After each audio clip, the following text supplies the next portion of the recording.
নমস্কার। Ramakrishna TV YouTube চ্যানেলের পক্ষ থেকে সকল মা, বাবা, দাদু, দিদা, ঠাকুমা, ঠাকুর দাদাদের জানাই অনেক অনেক ভালোবাসা, প্রীতি ও আন্তরিক শুভেচ্ছা। সবাই ভালো আছেন, ভালো থাকবেন। আমি আবারও চলে এসেছি শ্রী শ্রী রামকৃষ্ণ মিশনে শ্রীমদ্ ভগবদ গীতা সম্পর্কে আলোচনা করতে, যা সহজ সরল অনুবাদ ও ব্যাখ্যা করেছেন স্বামী লোকেশ্বরানন্দ মহারাজজি এবং সংকলন ও সম্পাদনা করেছেন স্বামী চিদরূপানন্দ মহারাজজি। আজকে আমরা আলোচনা করব শ্রীমদ্ ভগবদ গীতার থেকে 6ষ্ঠ অধ্যায় ধ্যান যোগ থেকে 14 নম্বর শ্লোক। প্রশান্তাত্মা বিগত বীরভ্রম্ভচারী প্রতি স্থিত মন সংযম্য মচ্চিত্ত যুক্ত আশিত মৎপরা। অর্থাৎ প্রশান্ত চিত্ত নির্ভীক ব্রহ্মচর্যে প্রতিষ্ঠিত, মদগত চিত্ত ও মতপরায়ণ যোগী মন একাগ্র করে নিত্য ধ্যান অভ্যাস করবেন। কিভাবে যোগ অভ্যাস করতে হয় সে কথাই ভগবান শ্রীকৃষ্ণ বলে চলেছেন। ভগবত চিত্ত ভগবত পরায়ণ না হলে যোগে যুক্ত হওয়া যায় না। ব্রহ্মচর্যই এর প্রধান সাধন। প্রশান্ত আত্মা, যার মন শান্ত ছিল, কোনো বিক্ষেপ নেই সেখানে, মন নিয়েই তো আমাদের লড়াই, সে মনটাকে স্থির করে রেখেছি। বিগত সমস্ত ভয় যার মন থেকে মুছে গেছে। ব্রহ্মচারী ব্রতে স্থিত, যিনি ব্রহ্মচর্যে স্থিত। স্থিত মানে প্রতিষ্ঠিত, তার মানে ব্রহ্মচর্যে আমি স্থির হয়ে আছি, শিকড় গেড়েছি, নোঙর ফেলেছি সেখানে। ব্রহ্মচর্য কি? গুরু সেবা ও সংযম অভ্যাস। কারোর কাছ থেকে শেখা নয়, মনে মনে আমি একটা সংকল্প করেছি আমি ব্রহ্মচারী হব, সংযম অভ্যাস করব, ব্রহ্মচিন্তা ঈশ্বর চিন্তা ছাড়া আর অন্য কোনো চিন্তা করব না। মন সংযম্য, এইভাবে মনকে বেঁধে রাখতে হবে।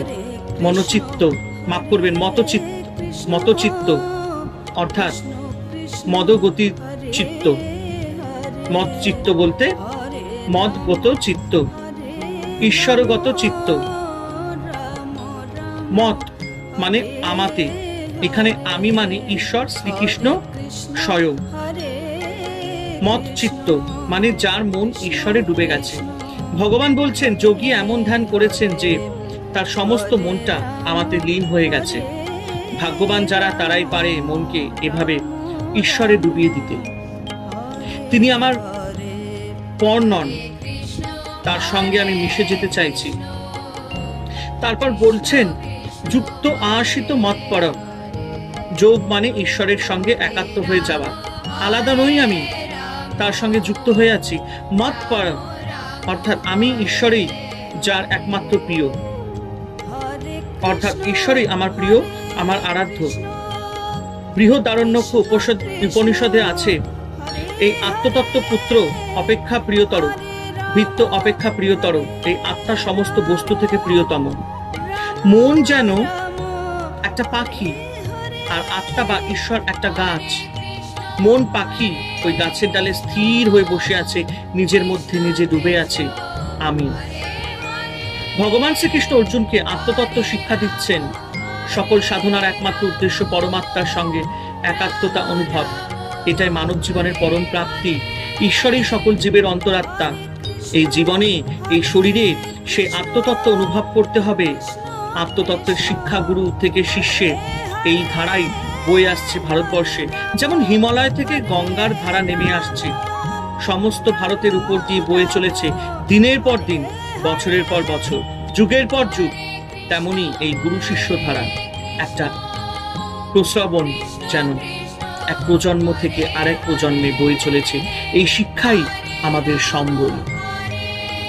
হরে কৃষ্ণ কৃষ্ণ কৃষ্ণ হরে হরে, হরে রাম রাম রাম হরে হরে। জয় শিব শম্ভু, জয় দেবী দুর্গা দুর্গতি নাশিনী, জয় মা কালী।